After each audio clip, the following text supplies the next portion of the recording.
नमस्कार, मैं पलक त्रिवेदी और आप देख रहे हैं टीवी 24 नेटवर्क। दिल्ली को नया मुख्यमंत्री मिल गया है। 27 साल बाद प्रचंड बहुमत के साथ जीतकर सत्ता में लौटी बीजेपी ने रेखा गुप्ता को सीएम बनाया है। दिल्ली के उपराज्यपाल वीके सक्सेना ने रेखा गुप्ता को सीएम पद की शपथ दिलाई। रेखा के साथ 6 मंत्रियों ने भी शपथ ली है।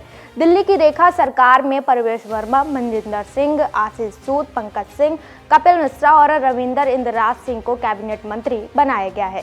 वहीं अब बारी मंत्रालयों के विभागों के बंटवारे का, जिस पर सभी की निगाहें लगी हुई हैं।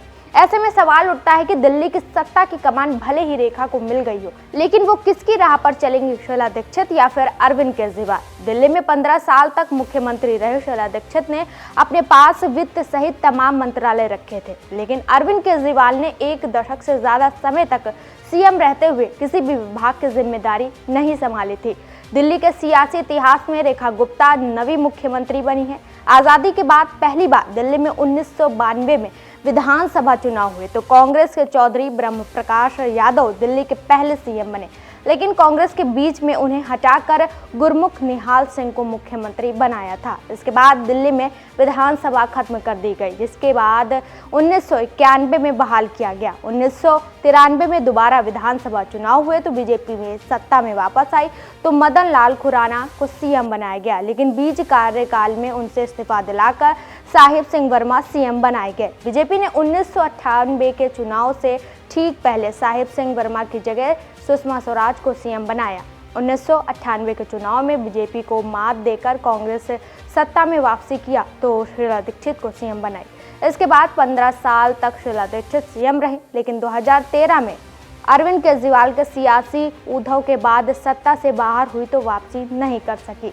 इसके बाद अरविंद केजरीवाल 3 बार दिल्ली के सीएम बने, लेकिन सितंबर 2024 में उन्होंने सीएम पद से इस्तीफा देकर सत्ता की बागडोर आतिशी के हाथ सौंप दी। वहीं आपको बता दें कि दिल्ली के सीएम रहते हुए शीला दीक्षित ने हर एक कार्यकाल में कई अहम मंत्रालय का जिम्मा संभाला। गृह, वित्त, कला, संस्कृति, पर्यटन, योजना, पर्यावरण, सामान्य प्रशासन विभाग, अन्य सभी विभाग जो किसी मंत्री को विशेष रूप से आवंटित नहीं किए गए।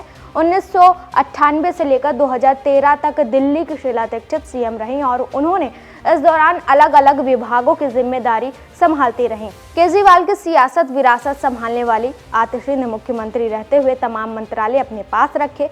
पब्लिक वर्क्स डिपार्टमेंट, पावर, शिक्षा, उच्च शिक्षा, training and technical education, public relation, revenue, वित्त, योजना, कई ऐसे विभाग जो शामिल हैं। इनके अलावा आतिशी ने दूसरे अन्य मंत्रालय अपने कैबिनेट के सहयोगी मंत्रियों को जिम्मा दिया था। दिल्ली में अरविंद केजरीवाल को छोड़कर मदन लाल खुराना से लेकर साहिब सिंह वर्मा और सुषमा स्वराज सहित सभी मुख्यमंत्रियों ने सत्ता की बागडोर संभालते हुए तमाम विभागों की जिम्मेदारी अपने पास रखी। वहीं अरविंद केजरीवाल दिल्ली के सीएम रहे, लेकिन कोई भी विभाग कभी भी अपने पास नहीं रखा। इस तरह काम करने वाले इकलौते सीएम अरविंद केजरीवाल रहे। अरविंद केजरीवाल ने सीएम रहते हुए तमाम अहम मंत्रालय का जिम्मा पहले मनीष सिसोदिया और उसके बाद दूसरे नेताओं को देते रहे।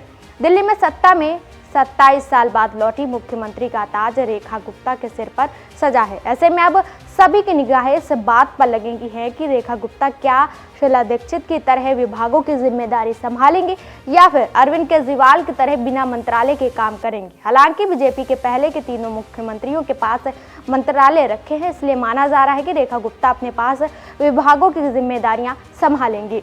दिल्ली के शालीमार बाग की गलियों से निकलकर राष्ट्रीय स्वयंसेवक संघ की शाखाओं में कदम रखते हुए और फिर दिल्ली की मुख्यमंत्री पद तक पहुंचने वाली रेखा गुप्ता की यात्रा न केवल प्रेरणादायक है, बल्कि उनकी संघर्षशीलता और समर्पण को भी दर्शाती है। रेखा गुप्ता ने आज दिल्ली के मुख्यमंत्री के रूप में शपथ ली है। वहीं राजनीतिक विशेषज्ञों का कहना है कि 1992 का समय था जब दौलत राम कॉलेज की एक युवा छात्रा ने अखिल भारतीय विद्यार्थी परिषद के जरिए छात्र राजनीति में कदम रखा। रेखा गुप्ता का नेतृत्व कौशल जल्द ही पहचान में आ गया और 1996 से 97 में उन्हें दिल्ली विश्वविद्यालय छात्र संघ के अध्यक्ष चुना गया।